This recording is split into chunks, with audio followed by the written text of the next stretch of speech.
Probably one of the most famous old Christmas classics is It's a Wonderful Life, where George Bailey feels like a failure and goes to a bridge and decides to give up. Then he has to go on a journey and find his real purpose in his life. And to pay respect to that classic, we see Buddy go to the bridge and mirror this scene. Do you recognize Ming Ming? Well, if you have Christmas running through your veins, you probably do. He's Peter Billingsley, all grown up, and when he was younger, he was Ralphie in 1983's A Christmas Story. Now this isn't Santa's first time being a Santa. He was played by Edward Asner, rest in peace, and he was also in the movie The Christmas Star as, you guessed it, Santa. Only there, he was a fake Santa, and he was a criminal. Right here, we see Buddy find a creative way to put the star on the tree, but the tree is clearly too big for the room. And Clark Griswold from National Lampoon's Christmas Vacation is a bad judge of size as well, when it comes to finding a tree that fits the room. Looks great. Little full. A lot of sap. Probably the movie that got referenced the most in Elf, though, is 1964's Rudolph the Red-Nosed Reindeer. If you look at the outfits, they were inspired by Rudolph. The colors in the toy factory were also inspired by Rudolph. Even the placements on the table were inspired by Rudolph. Some of the story plot was inspired by Rudolph. Even a lot of the lines that they said were the worst toy maker in the world. Inspired by Rudolph. Not happy in my work, I guess. What? That's a lot of inspiring going on. In fact, that was so much inspiration that they had to get lawyers involved to make sure it wasn't too much inspiration. Also, if you look at the iceberg that Buddy just jumped on, look how big it is. That's what she said. Then if you watch closely, when he gets to the candy cane forest, look how much the iceberg melted. The last giant box that opened here was actually on a remote control trigger, so that way Will Ferrell would actually be surprised when it goes off. One classic that's recycled you might not have noticed is the building where Buddy's dad lives. That's the same place that Dana lived in the not so Christmas but classic Ghostbusters. Elf is one of Will Ferrell's breakout movies. Before that, he was mostly just known for his appearance on Saturday Night Live, back when they were actually funny. So if you watch a few years after Elf, when he's more famous, at this point we see him in Step Brothers. Why are you so sweaty?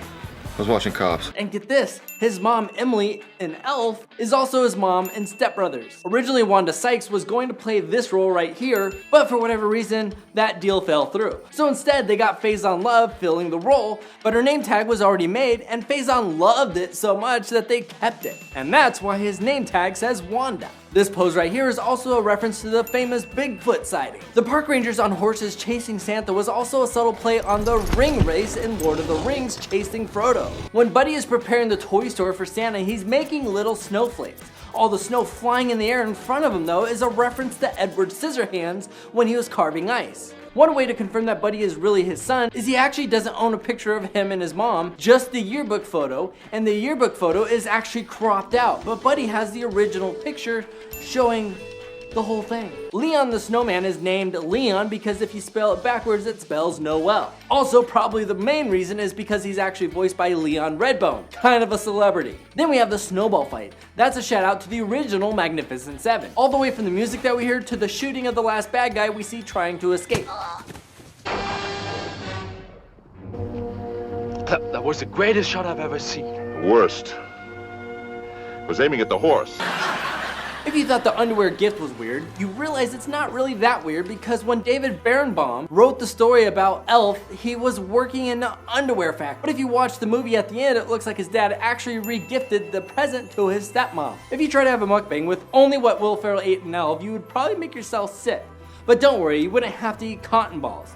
Those are actually cotton candy without all the coloring in them. No wonder he wanted to keep eating them. In case you missed it, in the very beginning, this is a reference to the Keebler elf, the guy that undercuts Girl Scout cookies. Legal disclaimer, they own Girl Scout cookies. In this scene, the famous question, was that real? Yes, that's real gum that he was eating, but they put down like a sanitary strip on the metal, and then he chewed the gum, spit it out, stuck it under there, then they hit action, then they recorded him eating it. So he's eating his own gum, people. It's not that gross. It just looks really gross. But all the other people were basically just real people walking the streets and not actually actors. They simply just ran up to him and started filming him. Like this guy right here, he's not an actor, and he's not even Santa.